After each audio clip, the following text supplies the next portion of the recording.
Good evening, everybody. This is the Opinion Guy. I am Charles I. Guaria, broadcasting just minutes away from the world's most famous beach, Daytona Beach, in Daytona Beach, Florida, where it is not snowing, but I know it's snowing in many parts of the United States.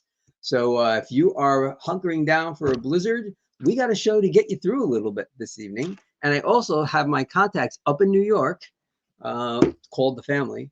I text them to see what's going on. So if we get any snow updates, we'll cut in with those with a little text message, hopefully from my family, on what's happening. So we got you covered with the snow, and we got you covered with a great show. And that is thanks to a wonderful woman by the name of Heather Bendl. And she's doing some parental rights advocacy, which she can explain better than I just did. So let's bring her on. So without further ado, I bring to you Heather Bendl. Hey, Heather, how's it going? It's going great. Thank you so much for having me on your show, Charles. I appreciate it. Awesome. No, thanks for coming on board. And thanks for your activism. You're doing great things out there. But before we get going into like the nuts and bolts, I was wondering if you could explain, like, just give us a little bit of background on your own situation. Because if I understand it correctly, it's your personal situation that kind of got you involved, and actually Yes. where that stands, kind of like in a layman's way, because I'm not smart, to understand what happened to you and where that is at the moment. Yeah. So it is a very long story. If you want to get the full details, you definitely want to check out my YouTube channel, my Facebook page, and my podcast, Justice for the Serlick Children. But very long story short, the quick and dirty. In 2020, my children and I are from Chicagoland, Illinois. I had been divorced from my ex-husband, Justin Serlick, since 2013. And in 2020, I used the situation with the pandemic to break free from the abuse that my children and I were experiencing from my ex-husband. We sought the help of a local domestic violence shelter in Lake County, Illinois, called A Safe Place. A Safe Place encouraged my children and I to come forward with police reports for the child abuse. And so I came forward, my children came forward in July of 2020. And within 3 weeks, my children were kidnapped from their daycare in Fox Lake, Illinois, by Illinois DCFS. And I lost any and all contact with my children.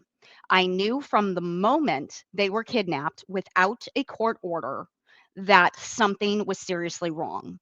I unfortunately almost experienced what is known as DCFS child trafficking when I was a child.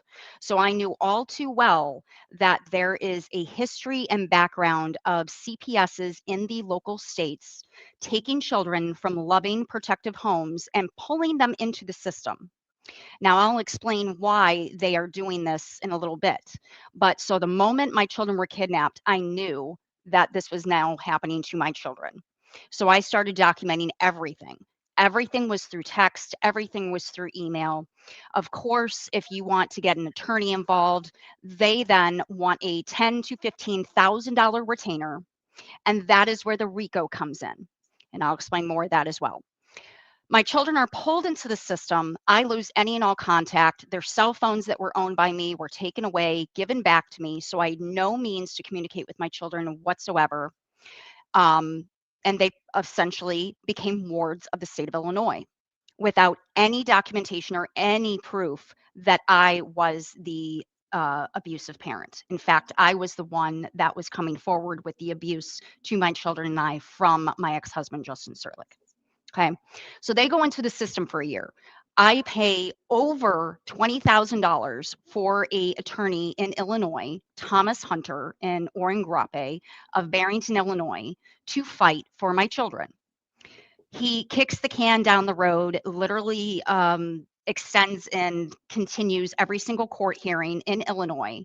And then poof, all of a sudden, August of 2021, Illinois judges are shipping my children down to Daytona, Florida, like they're pieces of property.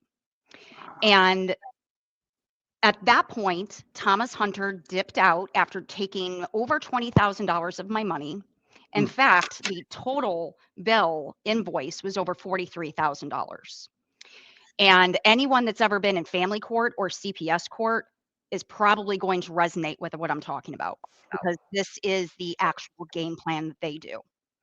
So this whole time, I could not talk to my father about it, go on social media, etc., because that judge, Christopher Morozen of Illinois Circuit 19, that made my children wards of the state, also put a gag order on me the same day, October 13th of 2020. Now, if anyone knows what a gag order is, that's typically for high-profile criminal cases to keep the case intact, so there are no conflicts of interest with the story, etc. It has no place in family court whatsoever, none. Mm. And has become, now that I've educated myself and networked across the country, this is a very common tactic that these family court judges do. They pull the children without a court order, pull them into the custody of the state, and then put an unconstitutional gag order on the parents or parent so they Yeah. can't actually talk to the media, go on social media, talk to their family, etc. So they Wow. have constant fear of being held in contempt over their head instead. Okay. So, Can I ask you a question? mhm, Who? All right.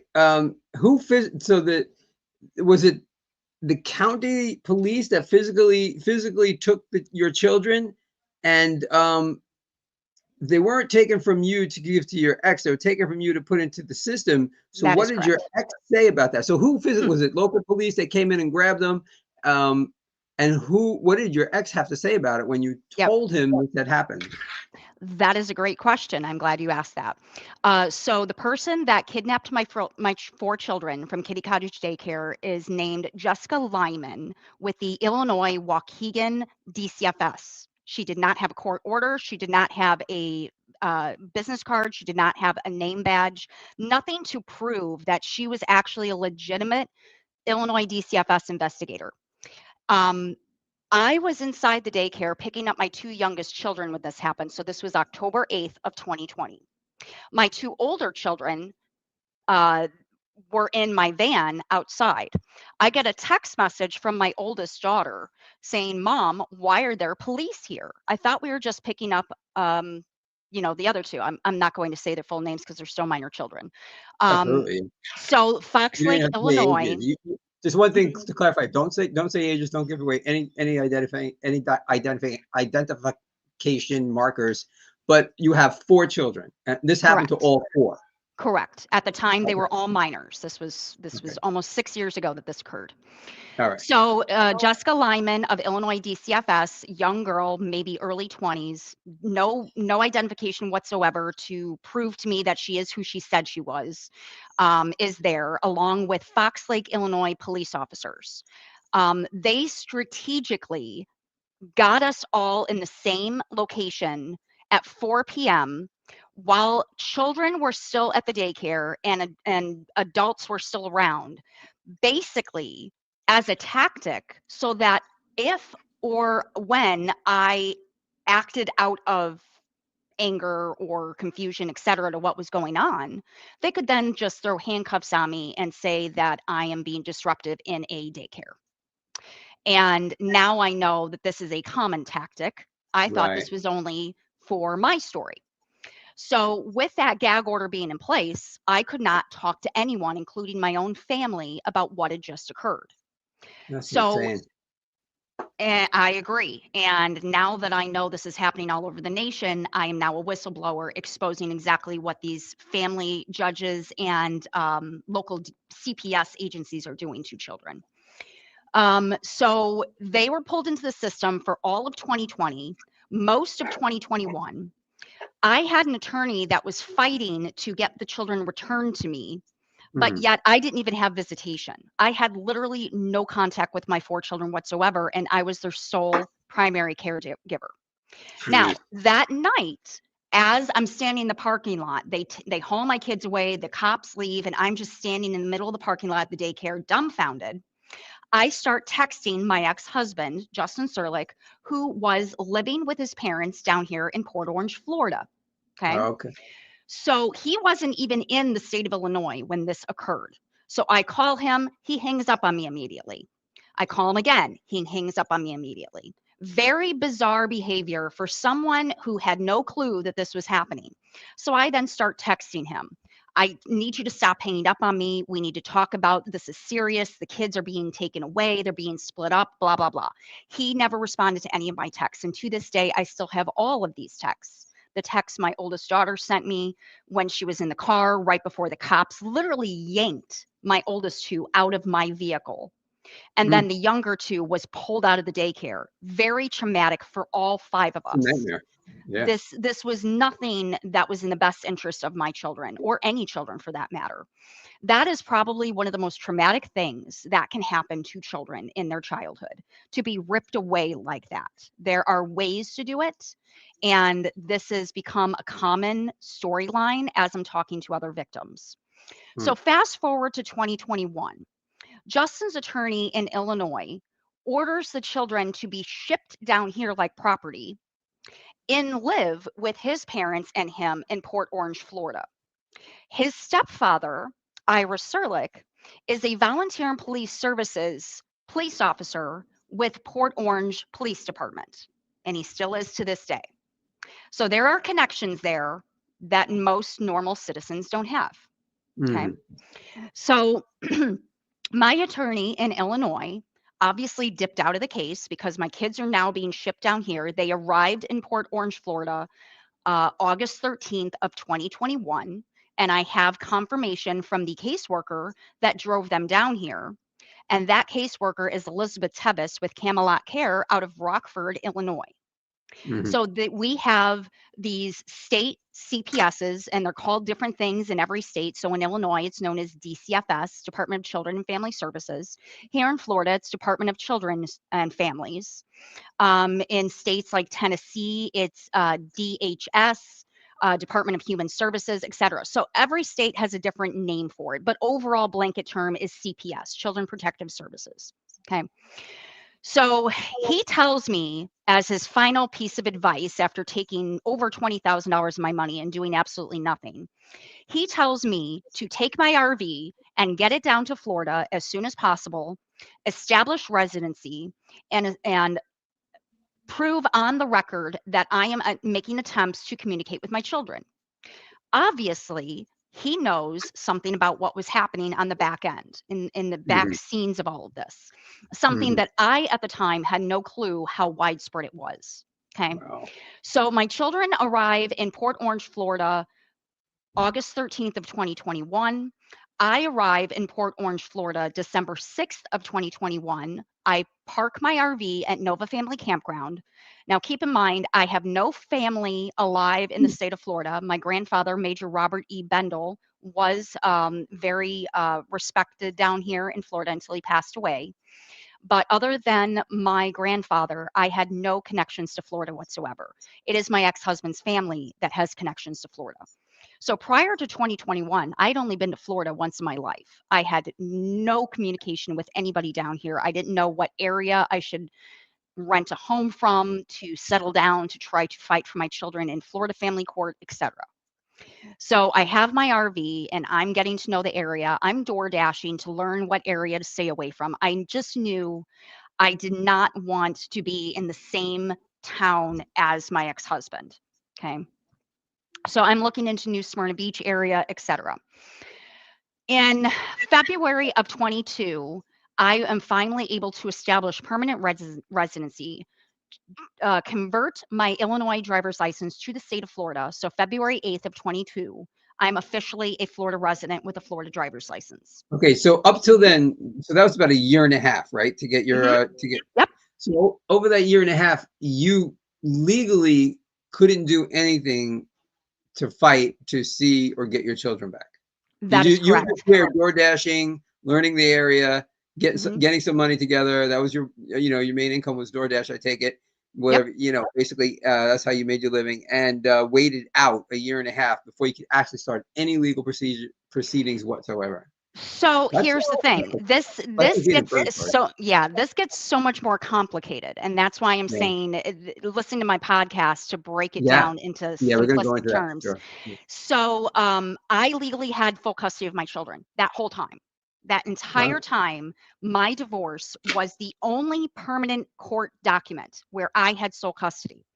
Illinois DCFS gave Justin Serlick temporary guardianship up to a certain date. And after that date, it defaulted back to my 2013 divorce. And that's where UCCJEA comes in. What This is that? is a legal statute that 59 or 49 out of the 50 states have adopted. Illinois and Florida are two of those states, UCCJEA. So this is What does where that we're stand getting for? into legal complications. What does that stand for? UCC. I would have to look it up real quick Oh, because that's right. Don't worry about it. yeah, it's No well, worries. no, for the viewers, I want everyone to know. Uniform Child Custody Jurisdiction and Enforcement Act is a Okay. 1997 national law. And so you can Google that and pull that up. Right. So Great. it essentially is the governing law that all states, all family courts must follow to keep children from being kidnapped across state lines. And this is where they were trying to play those jurisdictional issues between the state of Illinois and the state of Florida, thinking that I would not figure it out. Now, here's where it frustrates me and a lot of other US citizens. Attorneys should absolutely know about UCCJEA, and they do. And not once did my attorney in Illinois even bring up UCCJEA. I had no clue what it was. Okay. Wow. So once I established myself in the state of Florida, I've got a permanent address, I've got a Florida driver's license, I can now start applying as a scientist because I completed my bachelor's degree in 2022. So I was trying to get a state of Florida job as a geologist, as a geoscientist, earth scientist. So I start looking into state jobs because with the state of Florida, you have to have a state of Florida driver's license to work for the state. So that was my main priority of converting my driver's license so I could finally get into my career, which was supposed to be in Illinois or Wisconsin. Right. So I start doing that. At the same time, I'm looking for a Florida attorney to open a Florida case. And that's where my story starts going down an even deeper rabbit hole. So I hire attorney Mary Jane Nettles of New Smyrna Beach, Florida, in 2023. After being given the runaround for an entire year from 2022 to 2023 here in the state of Florida by attorneys saying that I had to be a Florida resident for 12 months before I converted to a Florida case from Illinois. Come to find out, all of that is not true at all. It's Holy all smokes. based on UCCJEA, where the Okay. kids are for X amount of time. So in UCCJEA, it's wherever the kids are for 6 consecutive months. That makes it their home state. Okay. Now, while I'm trying to establish a family case here in the state of Florida, things are happening in the state of Illinois that shouldn't have been. February 28th of 22, I had a status hearing in Illinois Circuit 19, where this case originated from, where I at that point say, as of February 8th, I am a Florida resident. I legally belong to the state of Florida. Illinois no longer has jurisdiction over me to make any findings or, custody changes. And so in that February 28th order, it literally says petitioner granted leave to transfer the case to the state of Florida, recognizing that Illinois lost jurisdiction. My ex-husband had been a legal resident of Florida for almost 2 years. I was a Florida resident at that point. Therefore, Illinois Circuit 19 lost all jurisdiction to make any custody changes as of February 8th for me. In regards to my children that were shipped down here by Illinois Circuit 19, February 13th is when they lost jurisdiction over my 3 children that were shipped down here. Notice I said 3, not 4. We'll get to that in a minute. So according to UCCJEA, and this is where any parent that has multiple states needs to educate themselves on what UCCJEA is. According to that, the home state is wherever the children have resided and have been attending school for the last 6 months. So they arrived in Port Orange, Florida, August 13th of 2021. 6 months from that is February 13th of 2022, right? So Yeah. as of February 13th, Illinois Circuit 19 lost jurisdiction over those 3 children. As of February 8th, they lost jurisdiction over myself, and they already had lost jurisdiction over Justin Serlick because he was here in Daytona, Port Orange since 2020. Yeah. Okay. Fast forward to April 27th, 2022, after Illinois Circuit 19 already says we've lost jurisdiction, you need to transfer the case to the state of Florida. They put in an order ex parte without my presence, without an attorney representing me present, and without me knowing that this order was going to happen, a 3-page order that gives my ex-husband 100% care and responsibility of my 3 children that were here in the state of Florida and reserving my rights to those 3 children, and then also flipped child support from him paying me $585 a month to me paying him $785 a month. But Okay. also Mhm. What does reserving your rights actually mean? So in legal terms, it means that my rights to my own children need to be heard at a later date. So Okay. reserved in legal terms literally means we're not ruling on this day. It needs to be heard at a later Right. date. I Reserving mean, it from the exactly. Now, what they didn't realize is that I have a background in education and researching. Okay, I'm a scientist. I obviously have to Mhm. research things in order to publish things. Sure.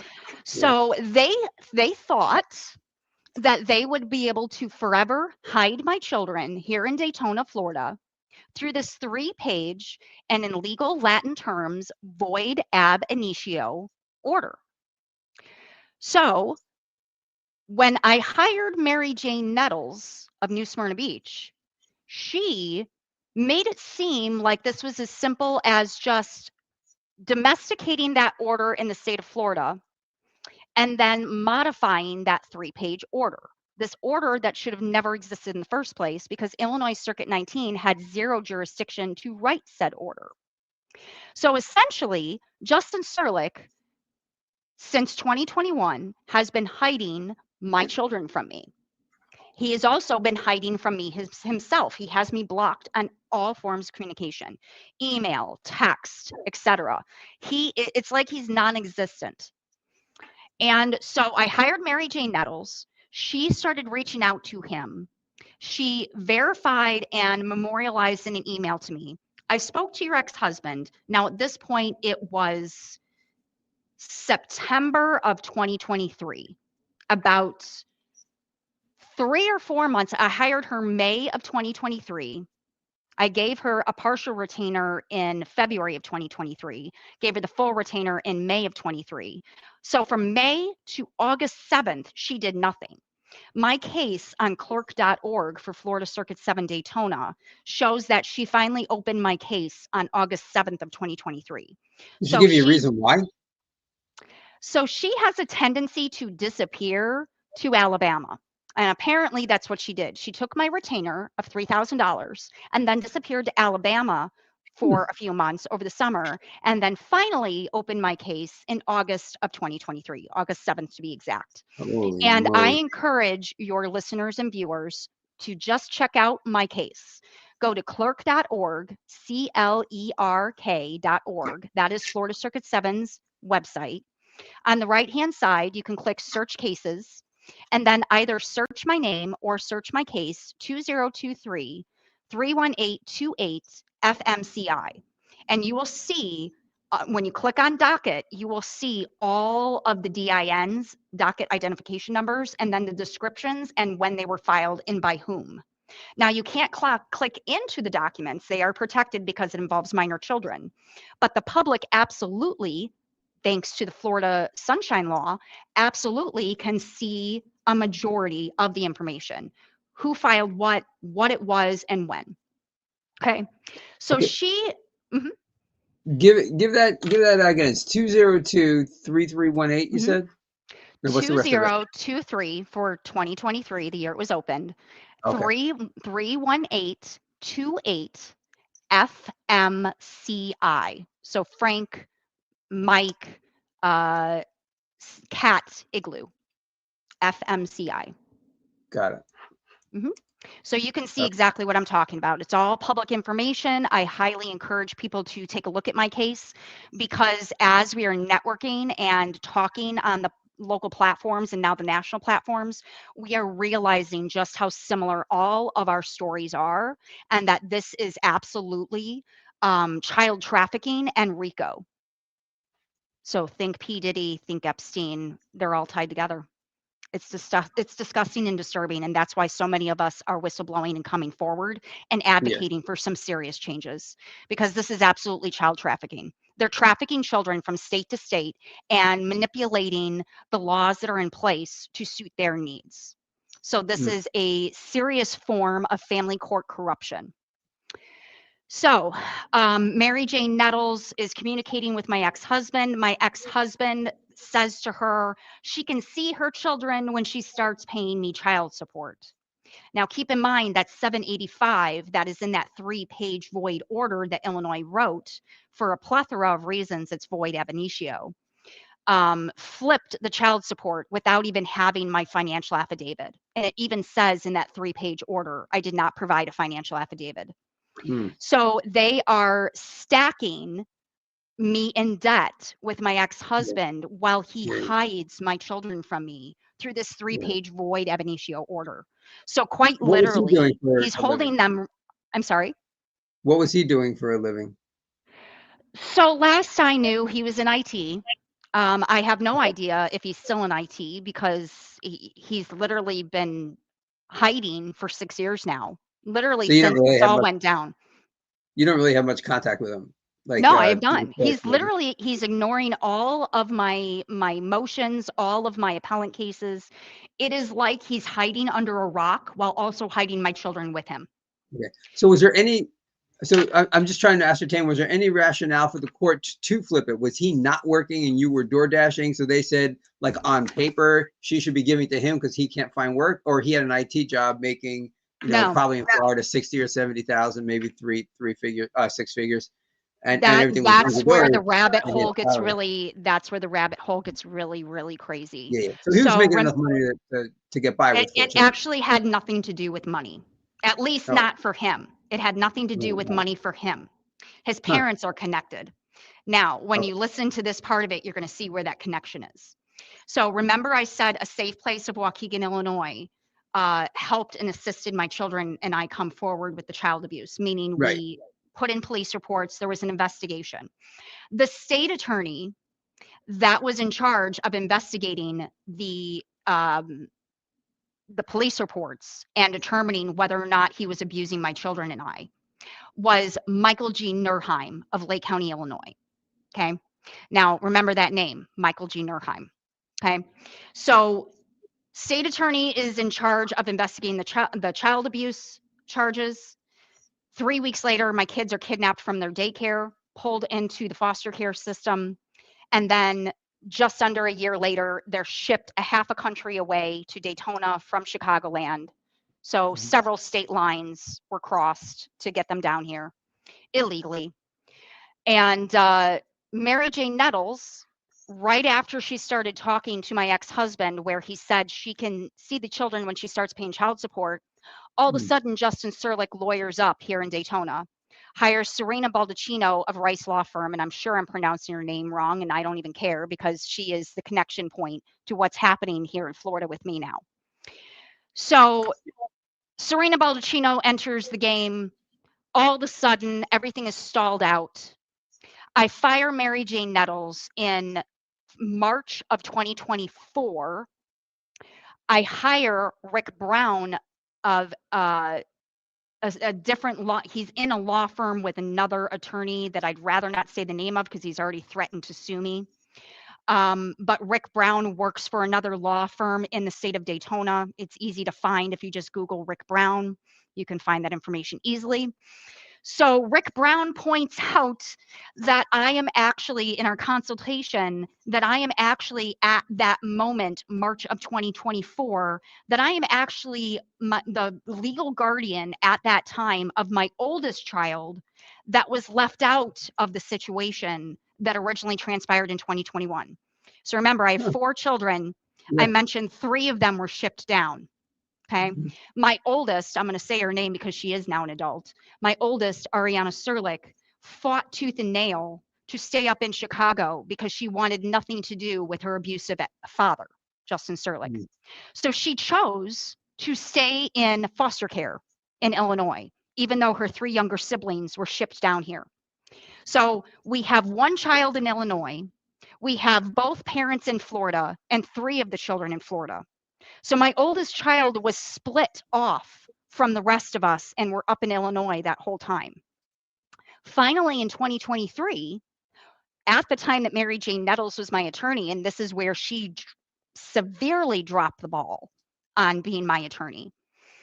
Ariana, unbeknownst to me, was shipped down here to Justin Serlick after the other 3, 2 years later in 2023. So she arrived down here in June of 2023. I had hired her officially May of 2023.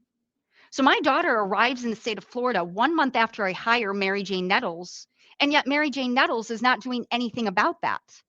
Mm. So come to find out through Rick Brown, he literally pointed out how badly she messed up. He pointed out, well, Heather, the temporary guardianship order for your oldest daughter expired December 28th of 2023. And he has not domesticated anything down here in Florida. So that means your oldest, because she is reserved to him as well in that 3-page order, this is how crazy that 3-page order makes everything. Because the DCFS guardianship order is expired and there's nothing else other than your 2013 divorce, you have legal custody of her right now. So he wrote me a letter to provide to Volusia County Schools saying that I need to gain access to my children's records and my children at the schools, because in the state of Florida, public school districts cannot block access to a biological parent unless there is a Florida court order that states that. Okay. So enters Volusia County Schools and blocking all access to my children. They are still blocking me to this day. Yet I work for another school district as a public school teacher. Mm-hmm. So find out through Rick Brown in a consultation before I even hired him that Mary Jane Nettles has already dropped the ball on my oldest daughter and that she should be under my guardianship and protection at that point. So I terminate Mary Jane Nettles. I hire Rick Brown. He immediately puts in a corrected modification because I guess Mary Jane Nettles did it incorrectly. So he fixes her motion for modification of that 3-page order, puts in a whole bunch of other orders. Now, again, you can go to clerk.org. And if you look at April 2024 and you look at July 2024, you will see these orders that I'm talking about that were filed by attorney Rick Brown. Okay, so he puts in a motion for temporary visitation just for me to gain access to my kids immediately, etc. I get no hearings. It's just sitting and once again, kicking the can down the road. And then all of a sudden, right before Hurricane Milton hits, there's a contempt hearing that Serena Baldacchino of Rice Law Firm puts in for holding me in contempt for not paying that $785 a month child support. Mm-hmm. Rick Brown pulls me into his office. He's got me in tears. He's like, I don't know how I'm going to keep you out of jail. And I'm like, jail for what? I'm not in contempt. Illinois had no rights to sign that 3-page order. I'm not in contempt of anything. Well, you're in contempt of not paying that child support. I'm like, okay, but you know that is not supposed to even be the situation. Like, that's why I hired Mary Jane Nettles to deal with this 3-page order. She did nothing. Then I fired her and hired you, and now you're doing nothing. 24 hours before Hurricane Milton hit here in Daytona area, he randomly withdraws from my case. Out of the blue, emails me a DocuSign for me to sign that he's withdrawing for differences of whatever. So I had no clue this was happening. At the last hearing, he literally asked my fiance, Pete Arnold, do you have any more money to give me? And when Pete said, no, you've taken all of our money. Now we're putting your retainers on credit cards. There's the RICO coming in. So I go to this contempt hearing where Serena Baldacchino is just screaming at me. The judge is Stasia Warren. Okay. So I'm literally on the stand testifying to Justin Serlick, keeping my kids from me, hiding them from me. Volusia County Schools is blocking access. There is documented history of child abuse, etc. I had legal rights, I had legal guardianship of my oldest daughter, and I can't even communicate with her. So Stasia Warren literally says to Serena Baldacchino, I can't hold her in contempt if she's not actually in contempt. So I'm giving her 10 days to provide a financial affidavit so I can determine if she's in contempt. Okay. So this is now November of 2024. I submit my financial affidavit to Serena Baldacchino of Rise Law Firm. I submit it to the court, Daytona Courthouse. So Stasia Warren has it. All of a sudden, November 19th, there is a contempt order signed ordering me to pay Justin Serlick $1,785 a month. The $785 from the 3-page Illinois order, plus a consolidated of the back arrears that I quote owe of $1,000 per month. So $1,785 a month. I am now being ordered by Stasia Warren under the table, violating a plethora of due process, not even looking at my financial affidavit, because at the time I was in a severe car accident and I wasn't even work released to go to work full time. Okay. So I provide that financial affidavit to both courts. I give it to Serena Baldacchino. 2 days after Stasia Warren signs this order, I get an email from Paige Russo at Rice Law Firm saying, I'm sorry, we weren't able to open your financial affidavit. Can you please drop it off? So I go to drop it off and they refuse to take it. So I start emailing everyone like crazy. How can you hold me in contempt when I literally sent you my financial affidavit proving that I don't have the kind of funds that the Serlicks think I have? And now I get an email from your paralegal stating that you haven't even read it. Emails are submissible in court, which is why everything, if you are in any sort of family court or CPS situation, document everything. Document. Text, emails, get everything on the record, because then they're submissible in court as evidence. After Rick Brown left, you're saying I sent the emails and another first person. So you didn't hire another lawyer. You just decided to take it on yourself. That is correct. And I'm glad you asked that, because that's where I'm going to move into how I discovered everything that's actually happening in the family court system. So after Rick Brown dipped out and I was forced to be pro se, now I have no legal background whatsoever. I'm a scientist. And I used to be in corporate America human resources. So from a human resources perspective, through payroll, we see family court documents, we see life insurance documents. So I am well versed on being able to read legal documents, but I've never written any for myself. Okay.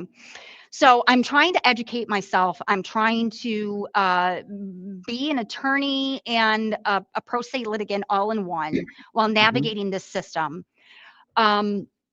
So I happened to be connected to, and this is where I'm going to start plugging people locally.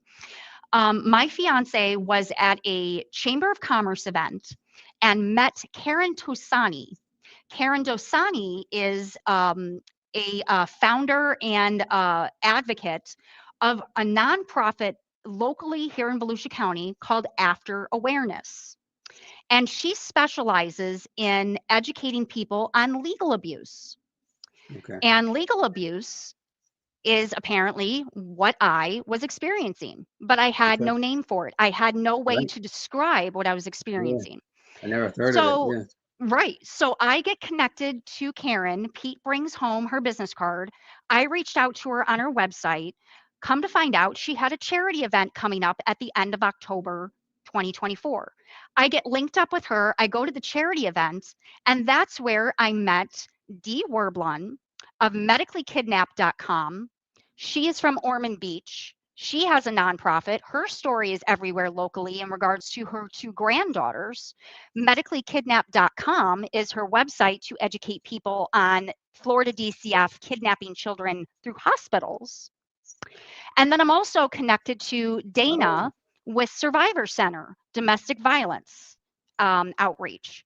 So through this connection of Karen Tosani with After Awareness, I get connected with another nonprofit, Medically Kidnapped, and then another nonprofit, Survivor Center. So Dee Werblun and Dana. And Dana's last name, I can't pronounce it. It starts with an H. But if you go to Survivor Center, .org. That is her website. So any domestic violence victims, I highly recommend you reach out to Dana if you are local here in Volusia County, Florida.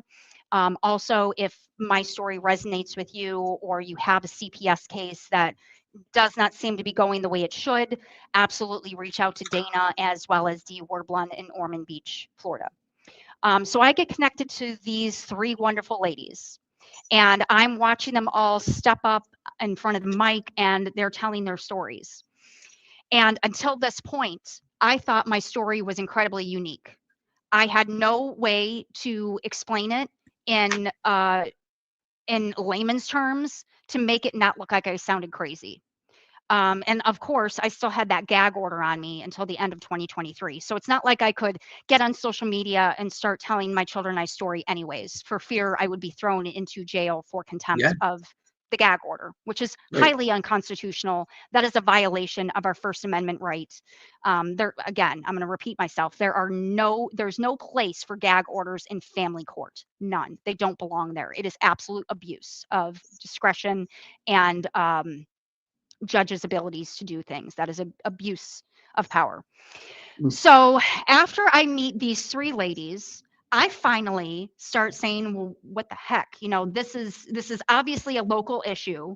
How big of an issue is this? So I start going on Facebook groups and I start searching family court corruption, legal abuse, CPS corruption.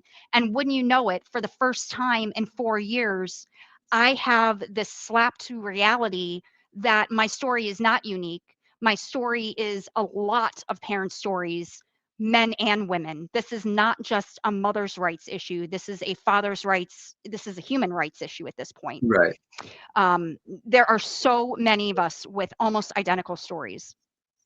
So, in that charity event, I'm listening to these women tell my story, and anybody that was there that night can absolutely say that I was an emotional mess.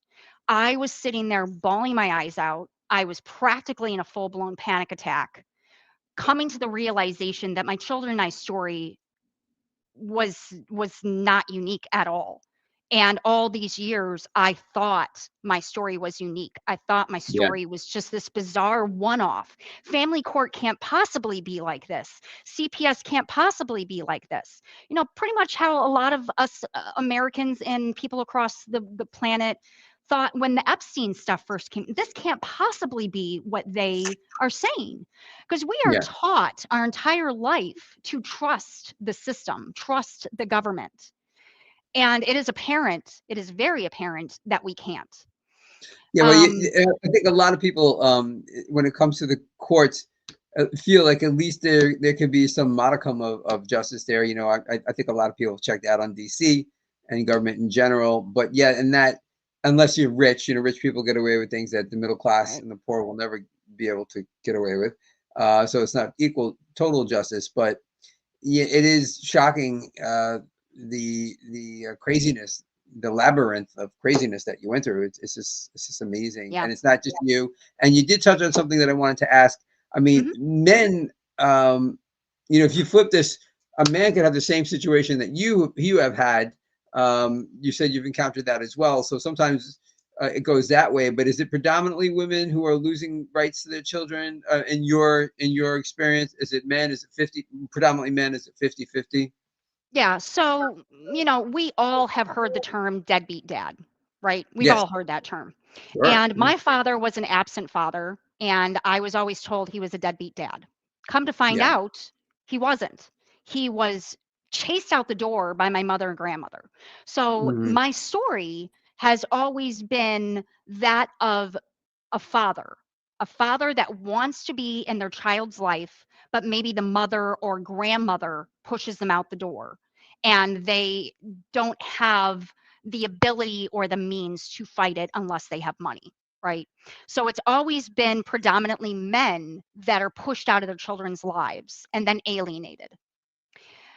Or another newer term is child psychological abuse. A lot of people are trying to get away from parental alienation because a while ago there was someone that used the term parental alienation syndrome, and it's not what you think it is. So we're trying to move towards child psychological abuse instead of parental alienation, but they're one and the same. So over the decades, we've always seen it as deadbeat dad. Dad's not in the picture. He doesn't pay child support, or he pays child support but wants nothing to do with the children. What has been happening the last 20 years or so is abusive fathers, once the woman, and again, this men are abused too by women. I'm not Mhm. saying it's one or the other, Yeah, but this has become much more concerning for women of domestic violence situations, where when they try to come forward with the abuse, especially to CPS and family court is stepping in and then giving the children to the said abuser. Now, why would they do that? Why would they give the children to the abuser? Because the protective parent is going to be the one that continues to fight, is going to be the one that continues to put every ounce of effort and time and money into fighting to get their children back from the abuser. Okay. That is where the RICO comes in. These family law attorneys and these family judges are kicking the can down the road for years, knowing that the protective parent will keep feeding them money. yeah, So I it's got this. feeding the system. It's Yeah. keeping a roof over the attorney's heads. It's keeping a roof over the judge's heads while we lose everything. So it literally is, in an economic standpoint, a, a redistribution of wealth. These family attorneys are draining us of our life savings, which ultimately drains the children's college savings, maybe their money for an 18th birthday, whatever. They are draining US citizens of all their savings because they know the protective parent will continue to fight until their last dying breath. And I am a protective parent trying to fight for my children. And that is literally what 4 different attorneys did to me. So in Illinois, I had Thomas Hunter and Orrin Grappe. They racked up $43,000 on an invoice. I obviously didn't pay them 43, but I paid close to it. I still have money owed to them. Mary Jane Nettles took $3,000 from me, did absolutely nothing except one really bad thing. I'm going to get to that in a minute. And then Rick Brown drained my fiance and I of over $20,000 in just 2024 alone. Did So you're nothing. close to In 70. fact, he You're hurt close to my case. 70K. I'm sorry. You're close to 70K Yep.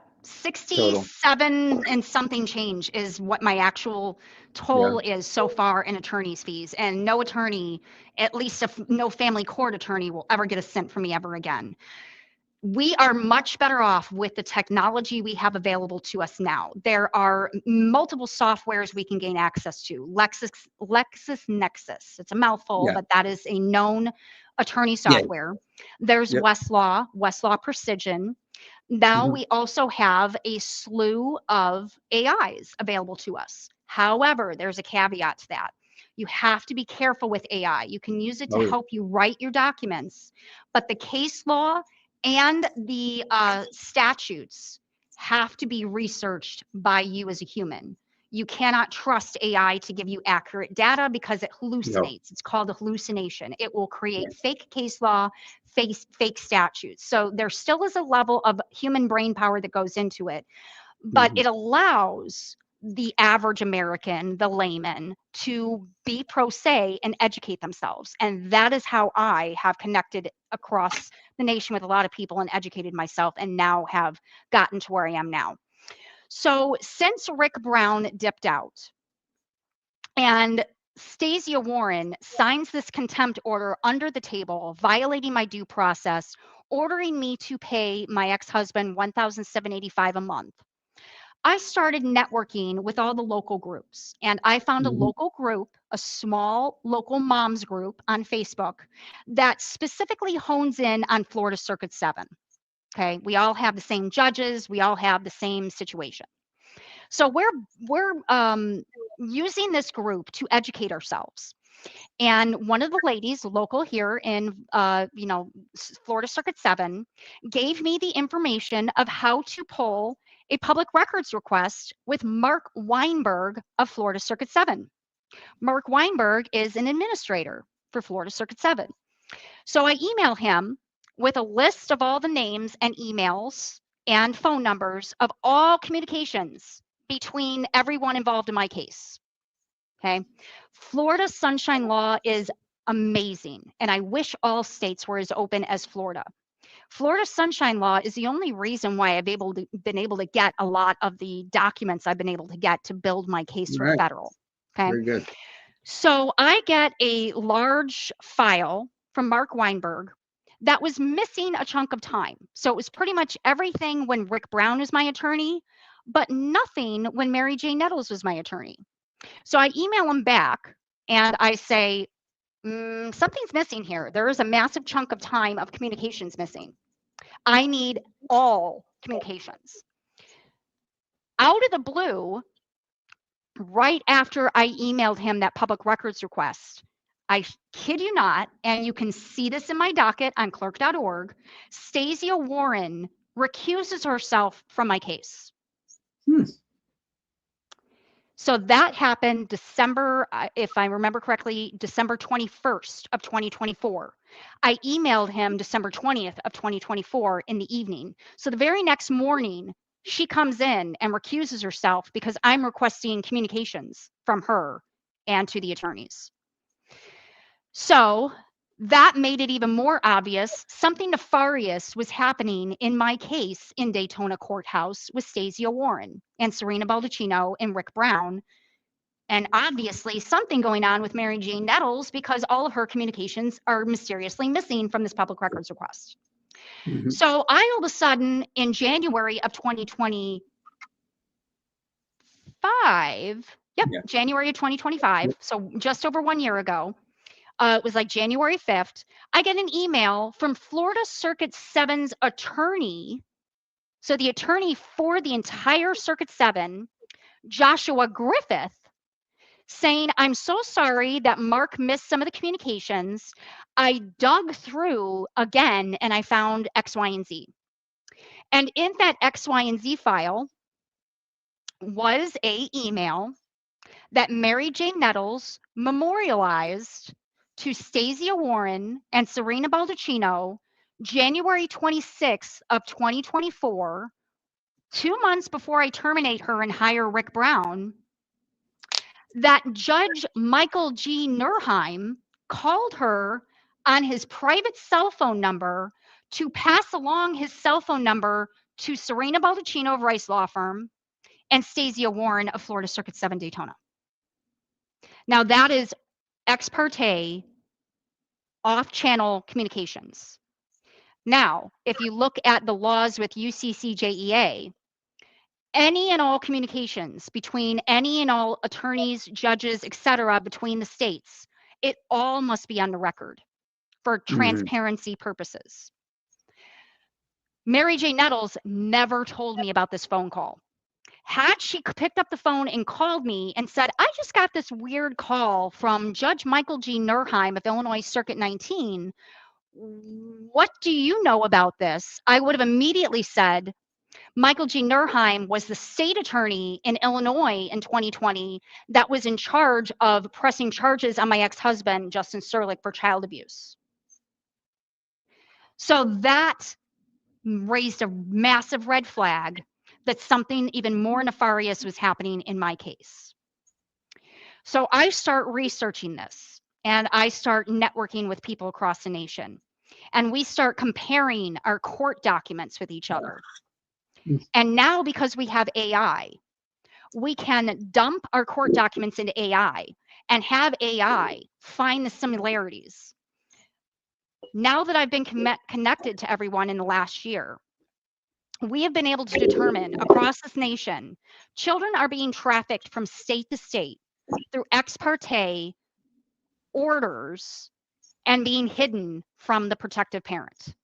Okay, when you So say traffic, you're not talking about Epstein sex trafficking. You're talking about traffic as in the through sense, family or maybe courts, you are. yes. Yep. Yeah, they're taking him from one parent and giving him to another or to a guardian. Correct, Right. exactly. And then those Okay. guardians are hiding the children from the other parent as a Yeah. form of control and abuse to that parent. So essentially, these narcissists, these abusers, are collecting the children to use as collateral damage to the other parent because the other parent no longer wants to be with them. In my Mm. case, I no longer wanted to be in any sort of relationship or live with my ex husband. He was abusing me, he was abusing my children. And when I finally went to a domestic violence shelter to seek help, he literally, through his parents, not him, he doesn't have the connections. His parents, Mary and Ira Serlick, have the connections to Michael G. Nurheim. They have the connections to Daytona Courthouse. And now I have, through public records requests with the Volusia County Sheriff's Office, they also have connections with Sheriff Michael Chitwood. I now have in my possession emails from Mary Serlick and Laura Stiles emailing Sheriff Michael Chitwood, demanding he go arrest me at my church in Deltona, Trinity Church, Easter weekend while I was in the church choir, to arrest me on this bogus contempt order. It gets deep. The But amount the, of public records requests that I have been able to pull through the Florida Sunshine Law and prove that there are multiple state actors involved in my situation, that is a lot of the reason why I'm now a candidate from the 2026 election. When I Mhm. started connecting all the Definitely want to get to dots, that. yeah, when I started connecting the dots that for what was happening to my children and I here in Volusia County, Florida, and I started realizing how deep these connections go, I reached out to my state rep, Chase Tremont, and my senator, Tom Wright, through emails, through texts, through phone calls. The only thing I hadn't done, because I just didn't have the time, is physically go to their offices. But I had been trying to reach out to these two people that work for Volusia County, that work for We the People. I am his constituent. My children are their constituents, and they were not communicating or responding to me at all. So I literally, last March, almost exactly 1 year ago, I drove to Tallahassee and put in my statements of candidacy for both of their seats. Okay. Now, obviously, you can't run for more than one spot, but you can be in as many seats as you want up to the qualifying period. Just Okay. last week, I dropped Senate. So I'm no longer running against Jake Johansson. I'm no longer running against Jason Bowles, et cetera. However, I am remaining on the ballot to go against Chase Tremont because Chase Tremont does not work for We the People. And something that probably a lot of citizens are not aware of, House reps, part of their responsibility as a House rep is to report any wrongdoing of other state actors. So a Mhm. House representative can actually bring forth articles of impeachment for a judge that is violating their oaths and canons, which Stacey Warren was doing. Okay. Mhm. So when I was reaching out to Chase Tremont, there was a reason for it. He has the ability to put out articles of impeachment on these judges that are harming my children and I. And then if 2/3 of the state reps vote yes, it moves to Florida Senate. And then Florida Senate looks to see if that judge should be impeached and removed from Right. office. And then if they get 2/3 vote, not only is that judge impeached, but they can no longer be in any office in the state capacity. So there is a very real reason why I was reaching out to my state representative and my senator. And neither one of those men have responded to me to this day. So I am a candidate for uh, Florida House Rep District 30 against Chase Tremont in the 2026 primary Mhm. because of exactly what's happening to my children and I.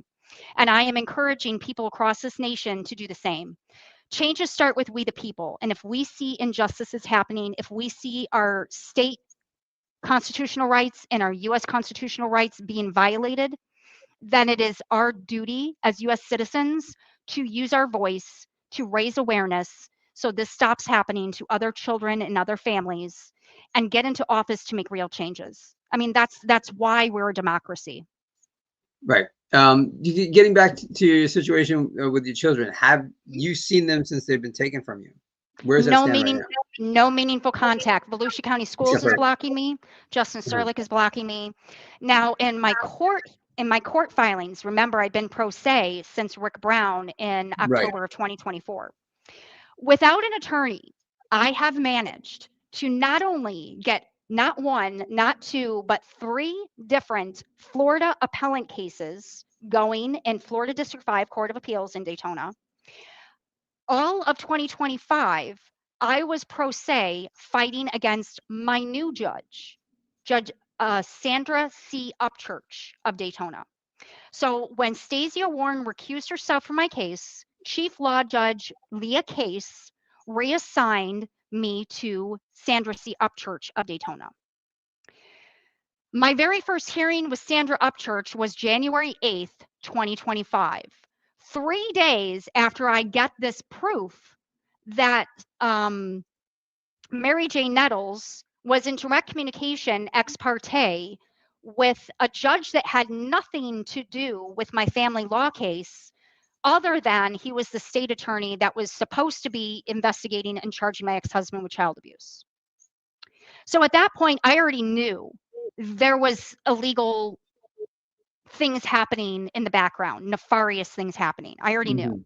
So I get in front of my new judge, January 8th of 2025, on a emergency custody motion, because at this point, I had in my possession a public records request where my son had attempted suicide in father's care and was Baker acted due to immense bullying at Mainland High School.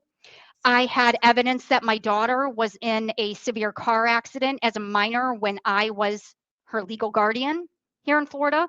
I was not made privy to that. My children, because of Rick Brown, I had access to Volusia County Schools records, so I could see their unexcused absences and I could see their 1.0 GPAs.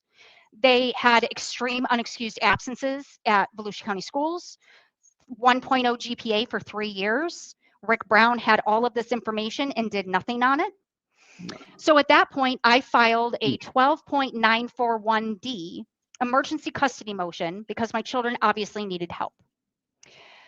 My very first impression of Sandra C. Upchurch at the Daytona hearing was, I'm sorry, I'm not familiar with that Florida statute, therefore I'm denying your motion for emergency custody.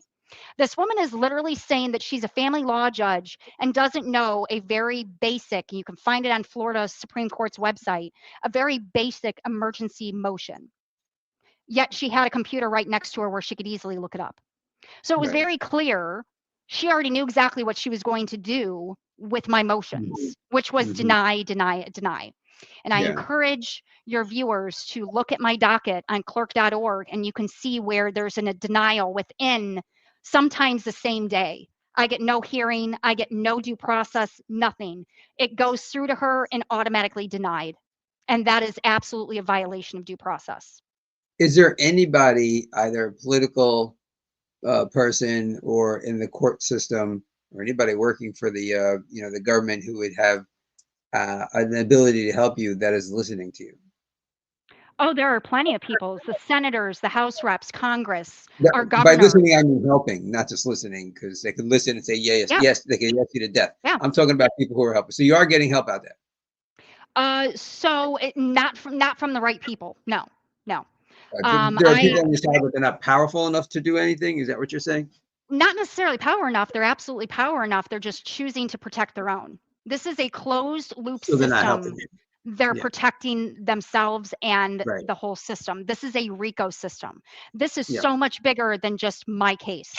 This is a whole system that has been able to do this to children and families for decades. This has been happening since the 60s and 70s. And they've been able to get away with it because it was all behind closed doors. However, we're no longer behind closed doors because we have technology. Yeah. Now we have social media where we can use our voice and get loud about our cases. We're connecting with each other across the nation through social media. We've got TikTok, we've got Instagram, we've got Facebook, we've got YouTube.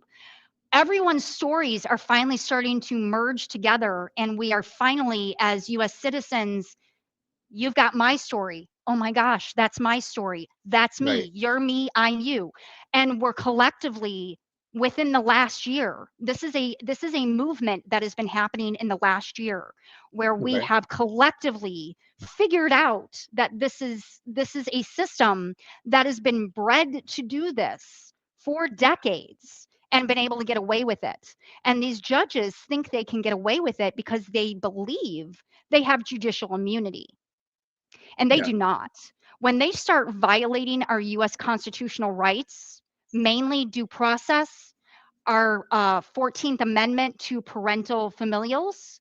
So, our 14th Amendment, Troxel versus Granville in 2000, the US Supreme Court once again reiterated that our right to parent and care for and make choices for our biological children is protected under the US Constitution. So we have advocates all over the nation that are trying to get out and educate people. Okay. And that leads me to who I want to talk about next. JusticeWithoutLimits.org. JusticeWithoutLimits.org. That is Jessica Saxton and Tanawa Downing, who have been to Florida multiple times. October 21st of 2025, myself and a bunch of other Florida Circuit 7 Volusia County victims came forward and gave a presentation. Essentially, we each took our 3 minutes to expose this to the Volusia County commissioners at their Mm. October meeting.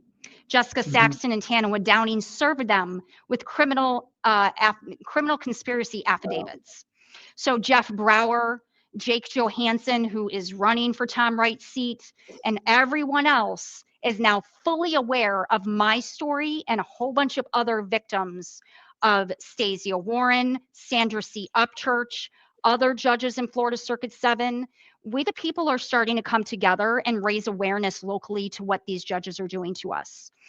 I also organized just a month before that last year, September 7th of 2025, I organized a protest at the Daytona courthouse, and the directly across the street is the Florida District 5 Court of Appeals. So we spent half the day in front of the Daytona courthouse and then half the day in front of the appeals courthouse. And oddly enough, I can't say if this is direct connection or not, but within 2 weeks of that protest, Judge Sandra Upchurch was moved to Flagler County and is no Mm. longer on family law. So I made a poster that literally says, I demand an investigation into Stasia Warren, Judge Sandra C. Upchurch, um, uh, General Magistrate Alexander Alvarez, Child Support Hearing Officer Neil Kaufman, and Attorney Alan T. Holt of Florida Department of Revenue.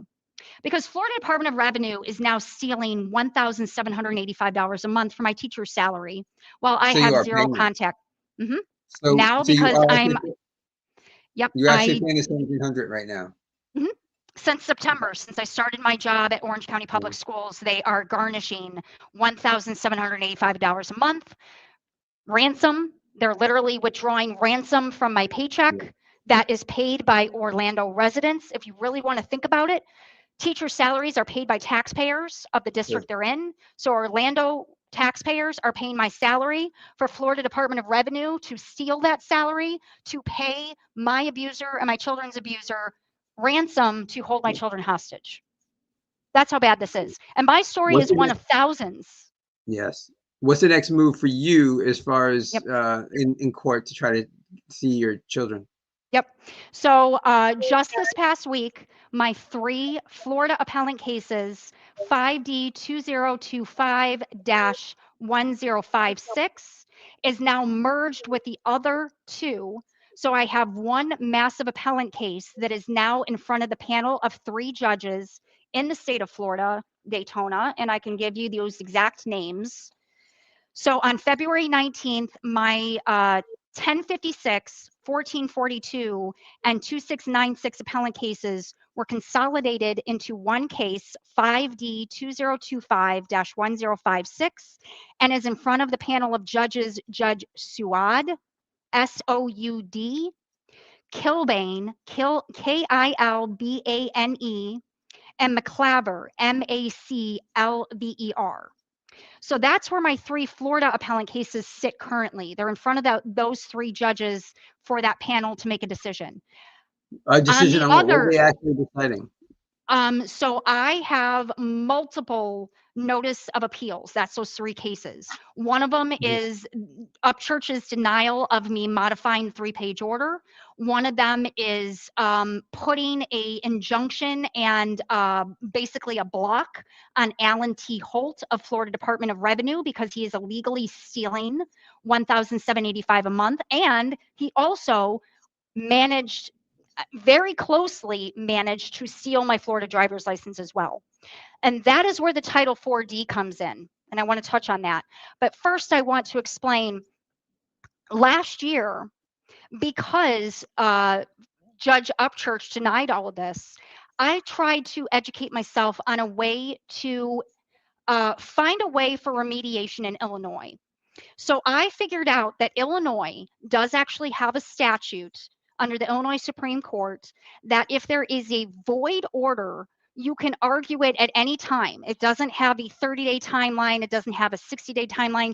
If at any point a judge signs what's considered under Illinois and U.S. constitutionally void, which mine on multiple statutes is void, you can argue it. So I filed in July of 2025 a petition for relief and vacature of this 3-page void order that Justice Serlick is hiding my children behind.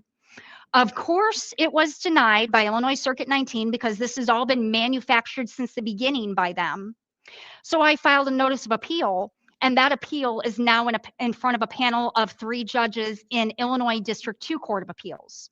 So as a pro se litigant, on my own, by educating myself and using my resources that are available via LexisNexis, Westlaw, AI, etc., as well as just educating myself based off of other pro se litigants, I have managed to get not only one state, but I have appellant cases in 2 separate states now. I have 2-25-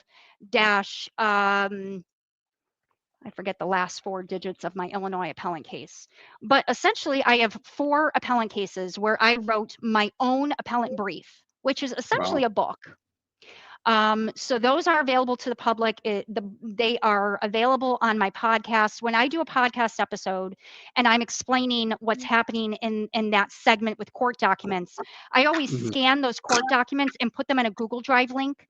So anyone that's listening or watching can look at those documents on the screen. Heck, they can even save them, download them, print them, research them, whatever they want to do. They're public documents and I have nothing to hide. So I provide all of that documentation to my listeners and viewers. So all of this is public. This is your podcast right here. Correct. And tell us a little bit about this. I see it's a not-for-profit podcast.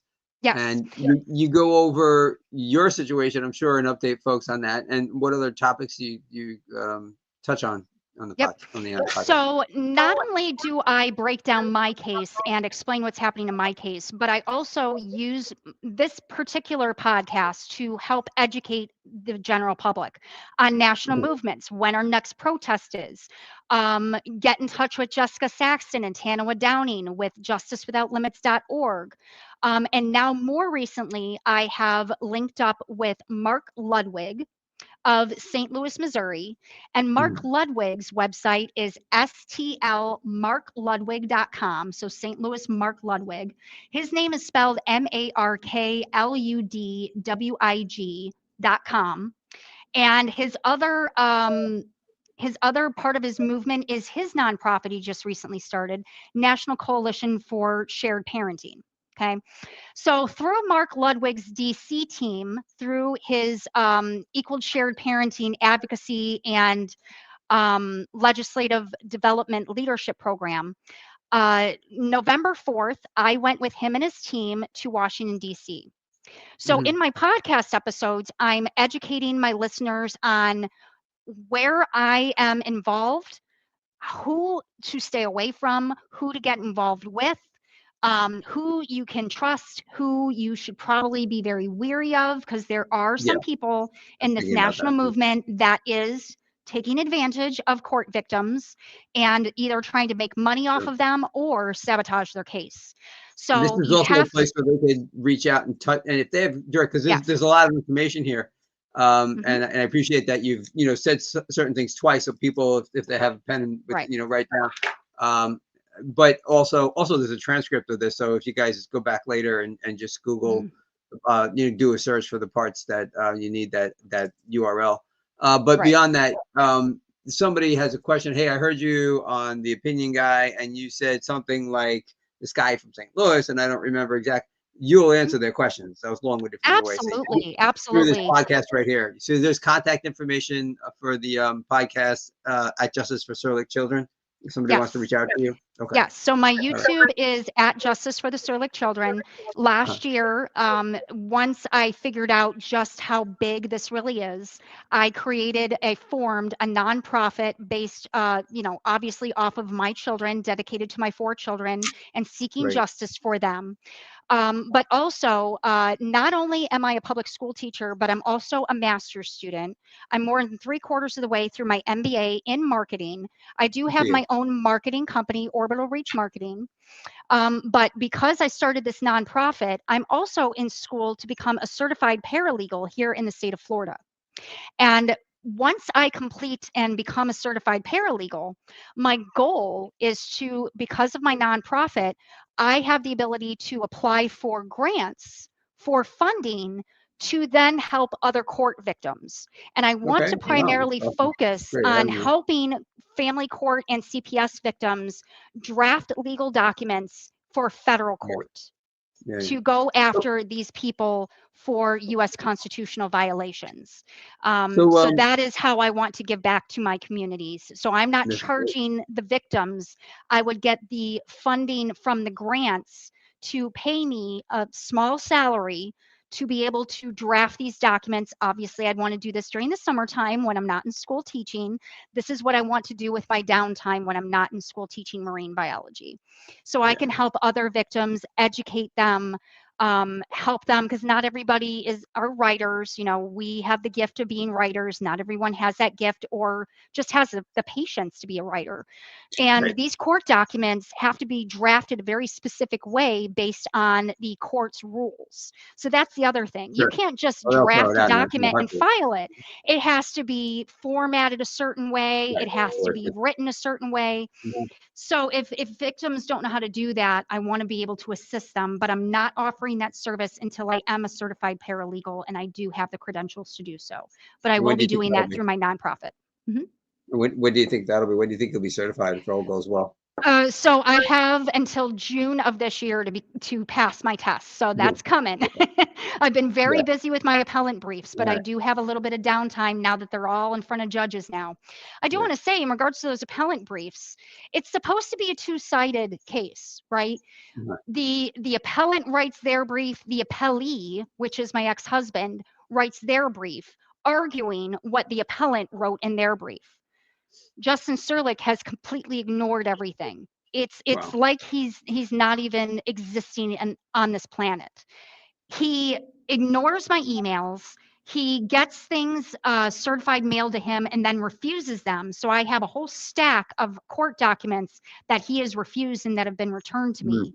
And he's not replied in any of these appellant cases, which means Mm. he's literally not arguing what I'm saying in Right. those documents. Yeah. Yeah. So that, It's a stall tactic. silence speaks Mm. volumes. So Yeah. I want the public to be my jury. I want people to look at my case. I want people to have eyes on my case, and then I want the public to say what's really going on here. Does it Hmm. look like my judges, Stacey Warren and Sandra Upchurch, are protecting children, or are they protecting the abusers? Does it look like taxpayers are actually paying these judges to do what they swore an oath that they would do on their oath and canons. And if they aren't, it is our job as the public to get them out of that position, because if they're not going to do what we're paying them to do as taxpayers, then we need to find someone who will.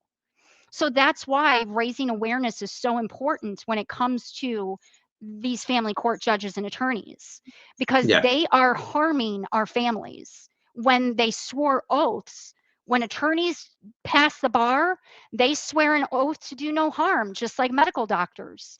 They're not upholding their oaths. They are taking blood money, essentially, and they are purposely dragging out cases. I can't even tell you how many friends I have that have just been simply trying to get a divorce.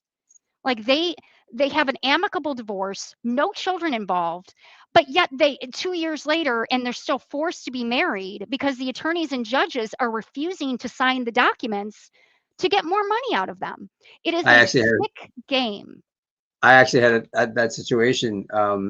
Our paperwork with my ex was filed, and it was amicable. And like a year later, literally nothing. It wasn't even filed with the court yet, and not filed. And we signed everything, handed it off to the attorney, and it wasn't even in the court system yet. Like he never brought it to court, and so I actually wrote a letter to every single MD in that law firm. All of a sudden, it was taken care There of. you go. See, Yeah, see, yeah. So you have you to be an gotta, activist, you know. yeah, you I have to was more advocate like a yourself. mediator You need for to love. educate yourself. You need to Mhm. know the laws just as much as they do. So if they start going against the laws, you recognize it immediately. Yeah. Unfortunately, that was the hard lesson I had to learn. I Mhm. educated myself after all of this had already gone down. They had already stolen almost $70,000 of my money over a Yeah. period of 5 years and 2 states. And I had no clue that was the motive the entire time until I went to Karen Tosani's charity event and After Awareness, Yeah. and Dee Werblund gets up and she's like, I literally had to hire a very expensive attorney out of the state of Florida to get results because I figured out that my Florida attorney was working behind the scenes with the Florida judge to not only collect as much money from me as possible, but also to traffic the children in Florida DCF. And that's where the Title 4D comes in and the Title 4B and E. And this is something that the general public has no idea is even a thing.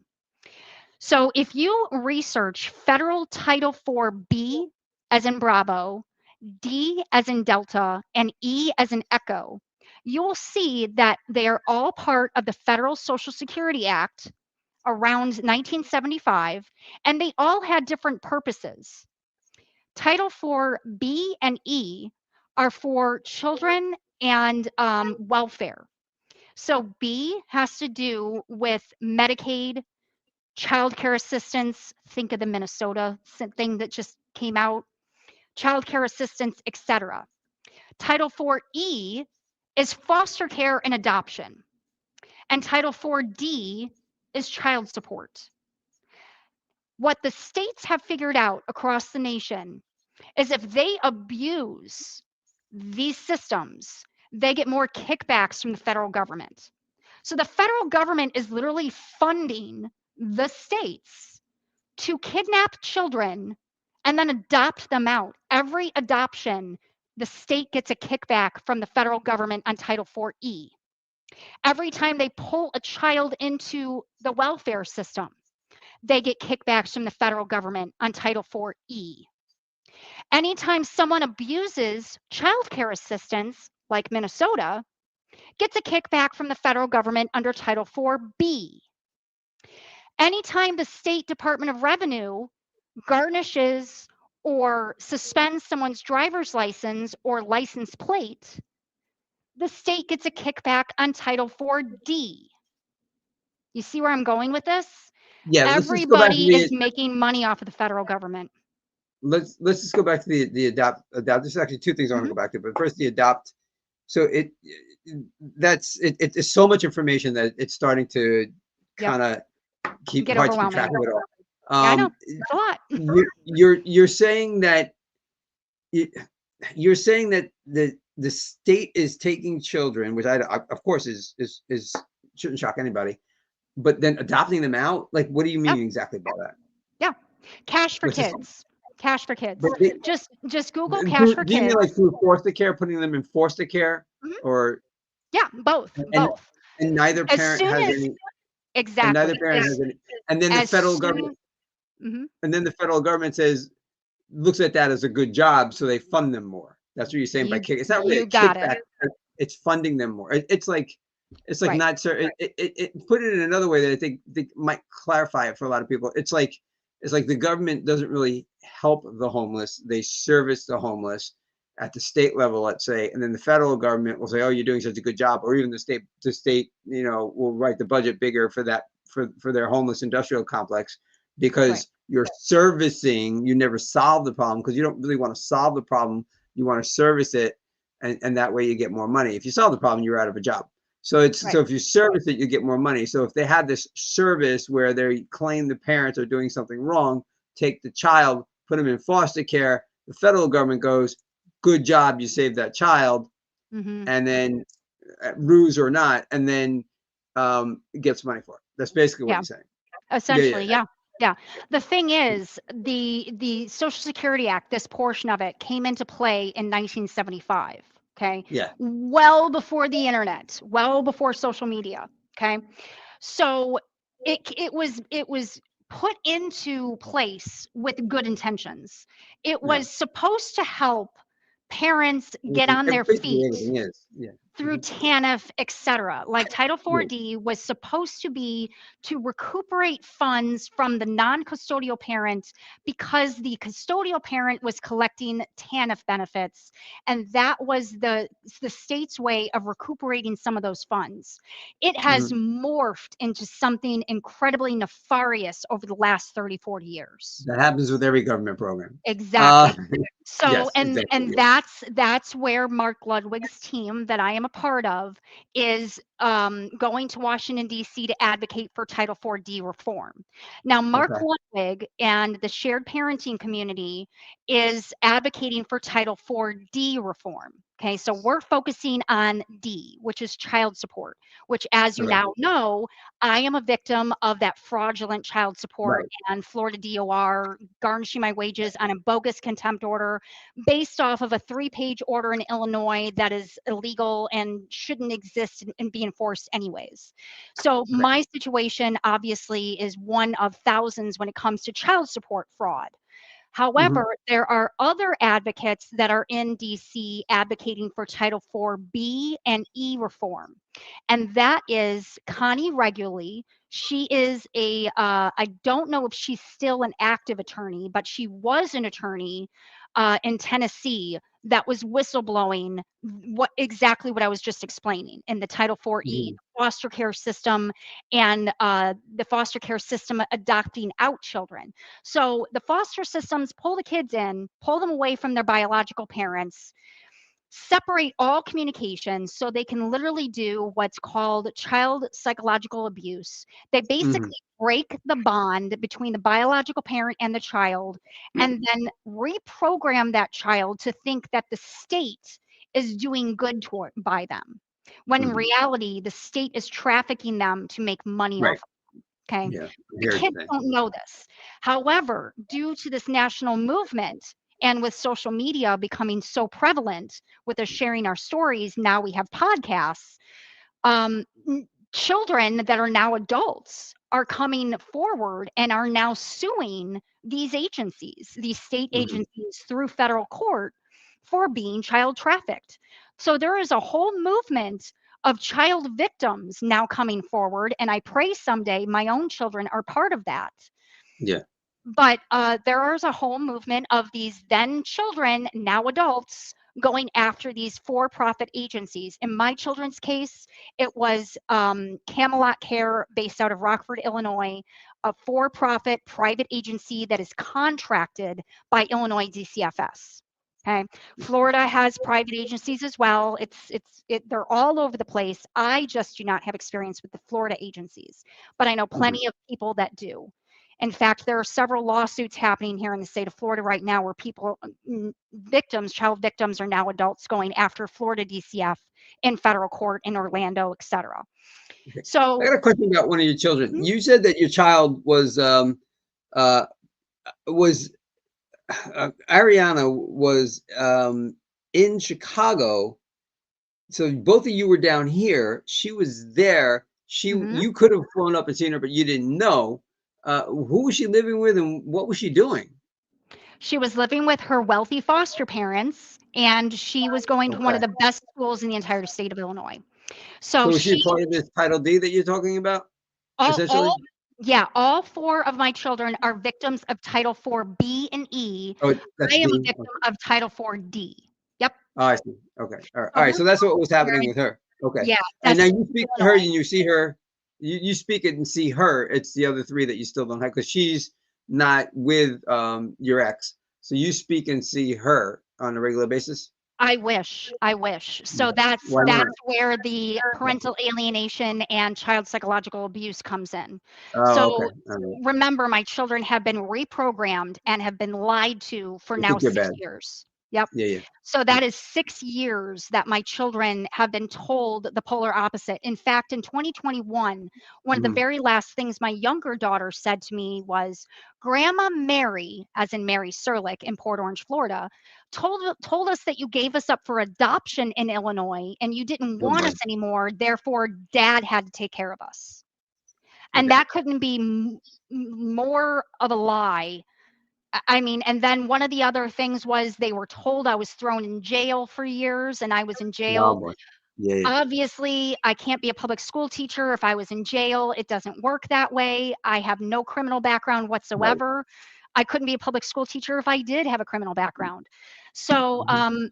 I Exactly. actually started my podcast as a way to get my story out to my children because Mhm. in December 28th of 2023 is when my gag order was finally lifted and I could go public with my story.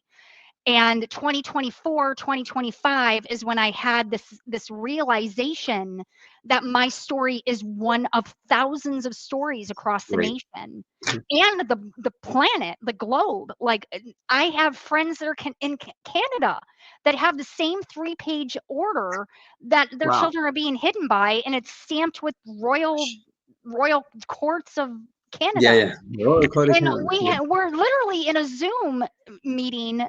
I'm sharing my screen, showing him my 3-page void order. Mhm. He shares his screen, showing me his 3-page order in Canada, and they're almost identical. So this Yeah. isn't even just a state or a country issue. This Right. is a problem across the board in family courts in Okay. all Just want to countries. take a minute to catch up on a few things here. First off, folks, if you like what you're hearing, please like, comment, and share. Definitely share this to help get Heather's story out. That would be appreciated. Like, comment, and share, and subscribe. I would appreciate that as well. And we do have a couple of comments here that I'm going to bring up in a second. But Okay. by all means, get the word out about this story. Yeah. Let's go back to one here.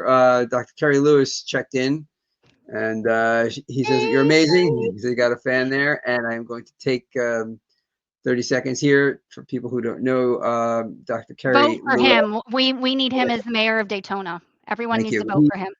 He is running for mayor of Daytona Beach against against Derek Henry, Mayor Henry. And I will hopefully have Kerry on the show in December. Right now, his campaign is mostly online. He said he's going to start beating the streets in December, and he's going to beat the streets right over to my podcast, and we will have him on the show and get his platform out there. Good. David checked in earlier as well. David, up in the New England area, David, right? If I got that right. Thanks so much for being here. How are you? Appreciate that very much. So I have a question for you, and I,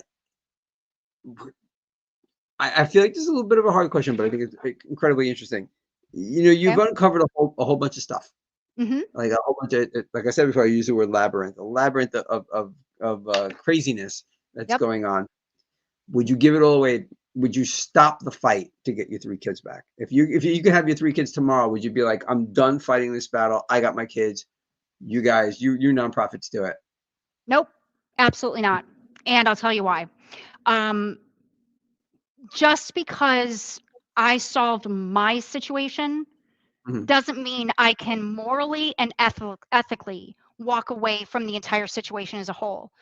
This Right. is a this is a veil that has been lifted over my eyes that I had no clue was happening until I started networking with others. So even if everything went the way I needed it to with my personal situation, Right. I would never stop advocating for other families. We must reform Title IV B, D, and E.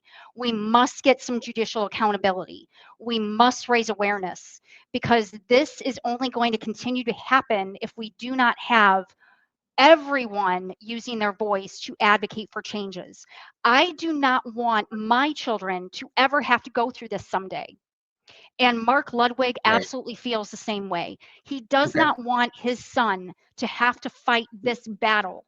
If we have the ability as parents to fight this battle and make real changes for our children's children and our children's grandchildren, then we must do it. That is Mhm. our duty as a citizen, to raise awareness and to make changes when we recognize changes need to be made. Okay.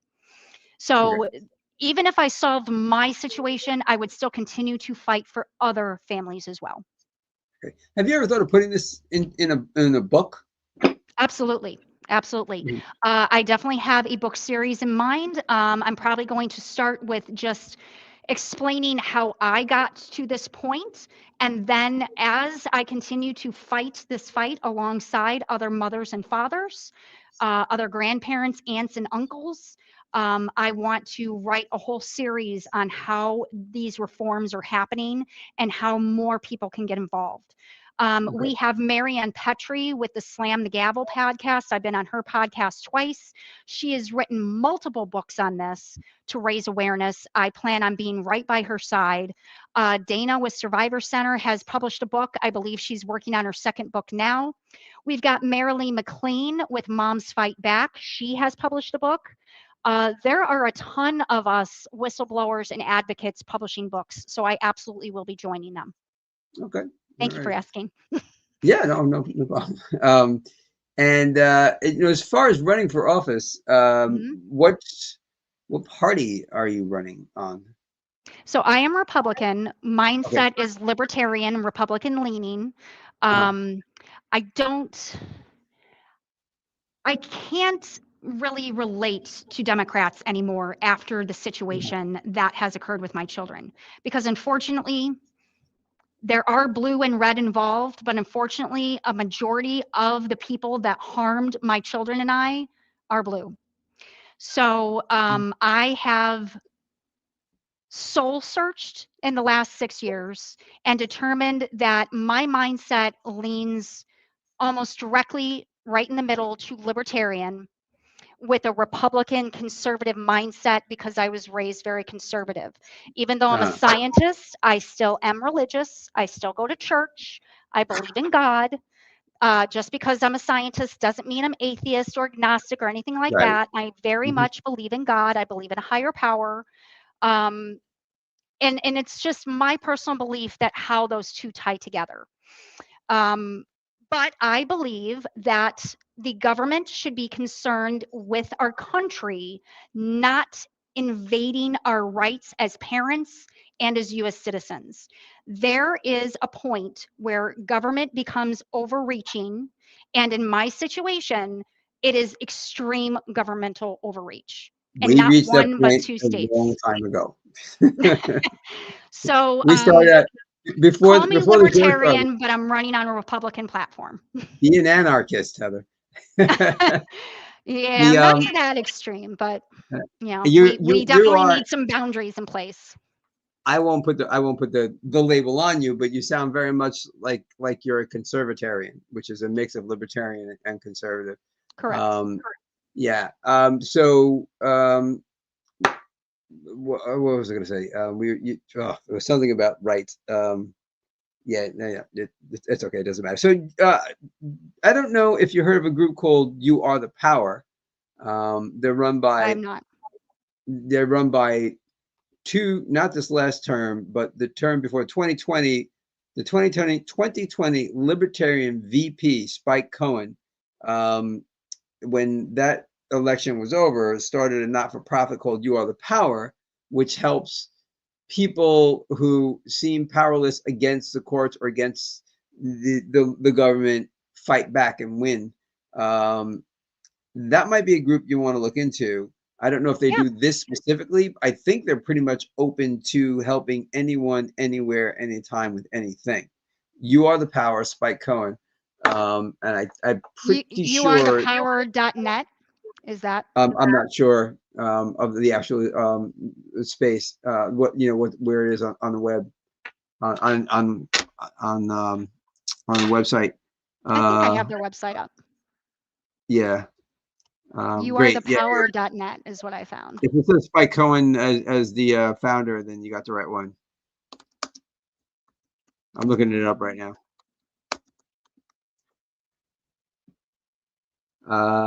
You have the power. Yeah, that looks like that's it. I see. Yep, Spike Cohen, Jeremy Spike Cohen. Yep. Okay. Yeah, youarethepower.net. Yeah. Yeah. So, but the other website, I just want to make sure everybody is aware of the websites that I'm giving as resources. Yeah. So first we talked about afterawareness.org. Then we talked about survivorcenter.org. Then we talked about medicallykidnapped.com. Then I talked about justicewithoutlimits.org.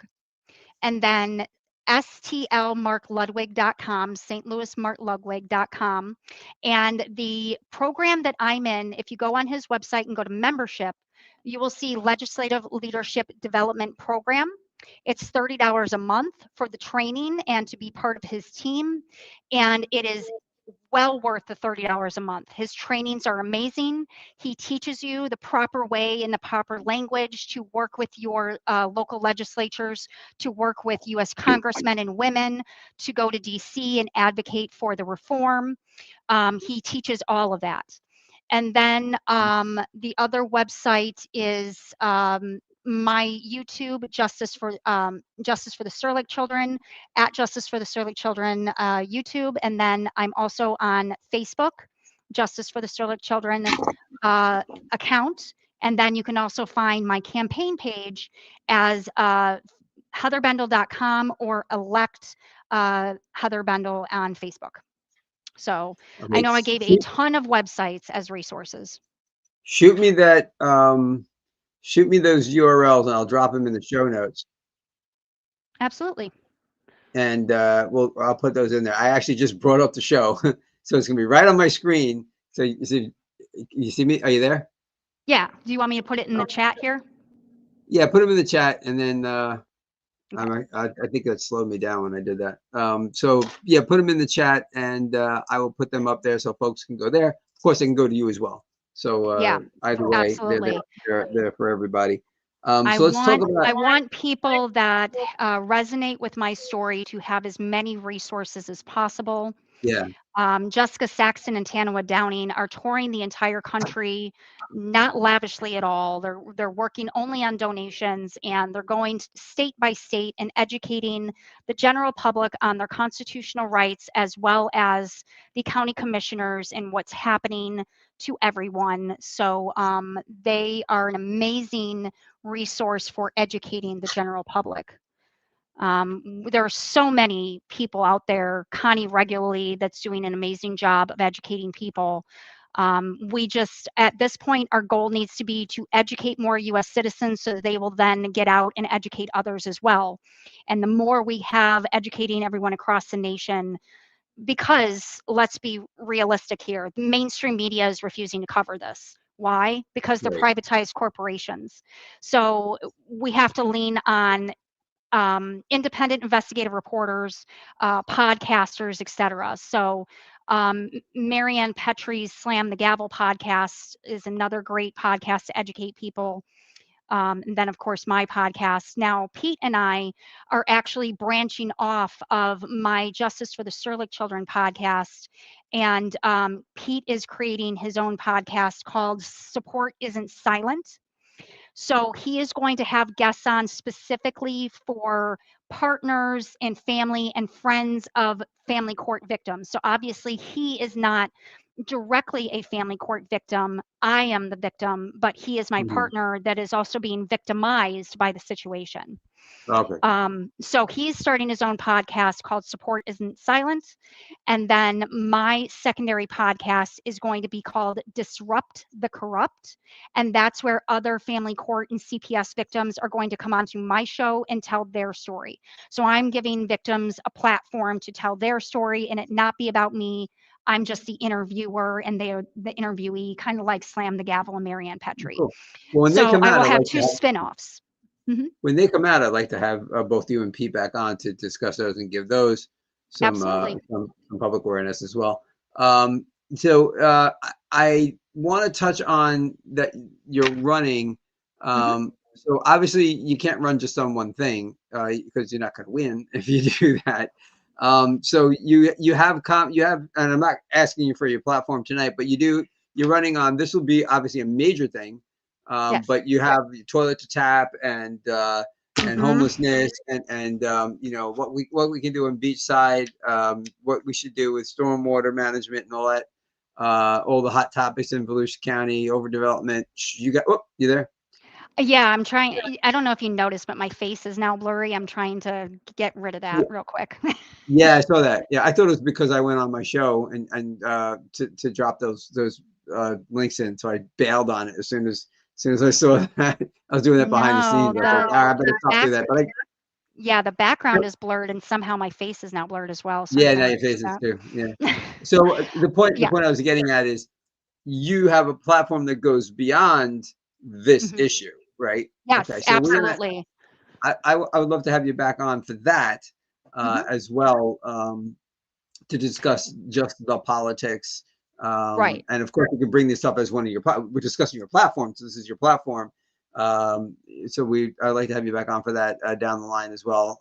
It's a big part of the show. If you're new to the show, I want to have everybody on from, like, I'd love to have Chase on too. I'll be very upfront about that. This is the free and open exchange of ideas and of opinions in the belief as citizens of the world, you have the right to hear and to be heard, and you are not judged on this show. Which is way different. I've had issues with people like, you know, I literally believe somebody who was going to come on isn't coming on because I had somebody else on who was pro-vaccine and they're anti-vaccine. I'm like, well, you both have a point. Like, just come on my show and give your point.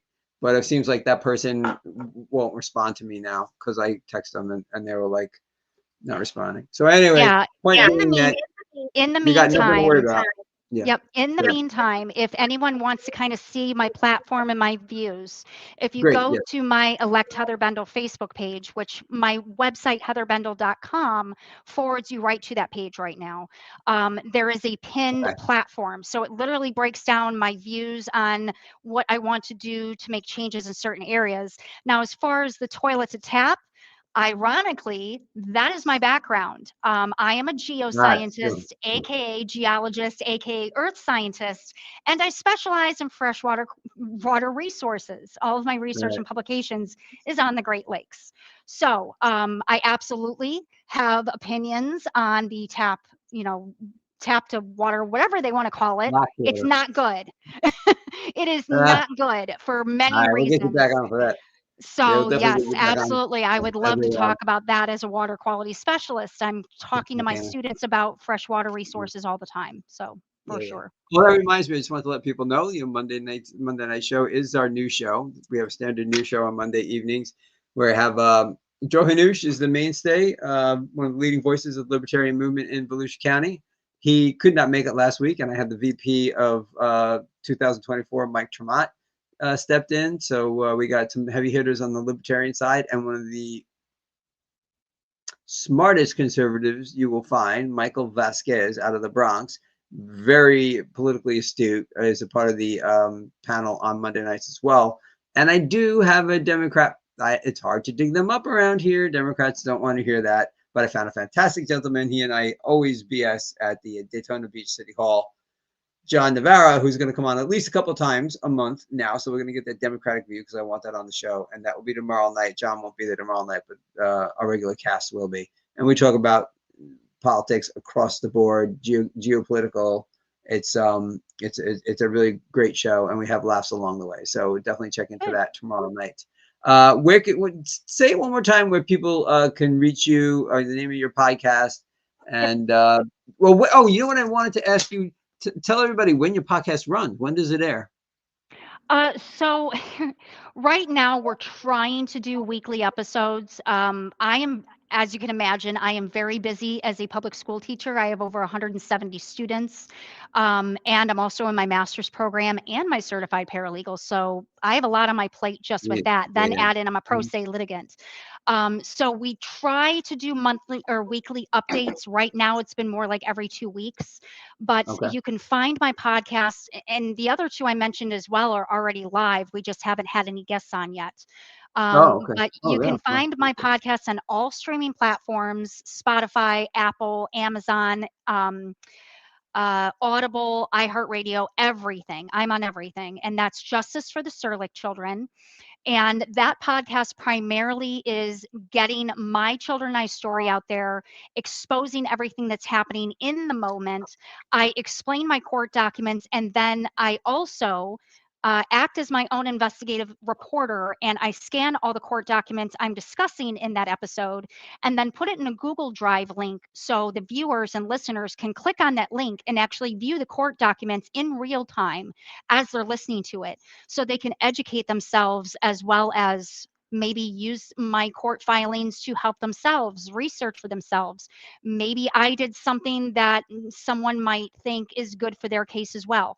Now, remember, I'm not an attorney. I cannot give Mhm. legal advice. Everything is for advocacy and educational purposes only.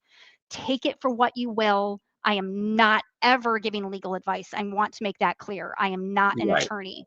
Yes. I am working on my certified paralegal, but that does not mean I can give legal advice. I can draft documents once I become a certified paralegal, and that's pretty much it.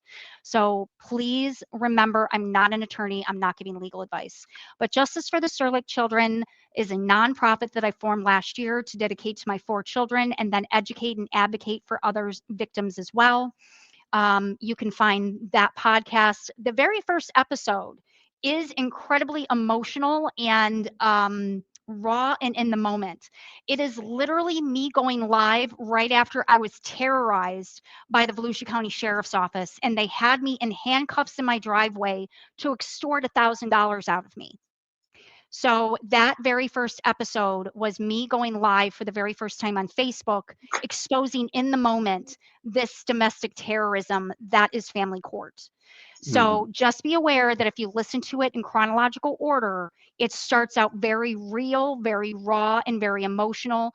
And then you can see since March of last year, Pete and I transitioning from just sitting on our couch, going live on my phone, to then we have wireless microphones, and then we Right. transition to an actual podcast studio where we've got podcast equipment, we've got podcast microphones and headsets. So in less than a year, we Mhm. have converted from just a very emotional and raw moment on a Facebook Live to get my story out to an actual real podcast with real structure and breakdown to it.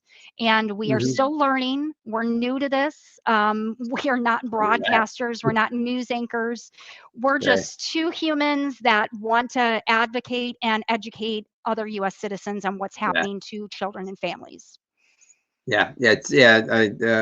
You're doing a great job. Thank you. I was thinking like your ability, they ticked off the wrong person because your memory is just phenomenal on this. The names of people and Yeah. actually, I honestly, I noticed the way you repeat people who have done you wrong. You say their names more than once to make sure it's getting out there, which is a really good tactic. Oh, I noticed yes. that too. Yeah, yeah.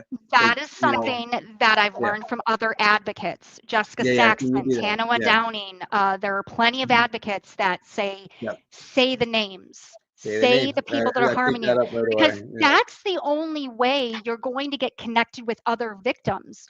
The Yeah, moment yeah. I started sharing my story on our local Facebook groups, like Newsy New Smyrna Beach, and I started calling out these bad actors by name, I Mhm. had a whole flood of other locals coming to me Stacey Warren did this to my children too.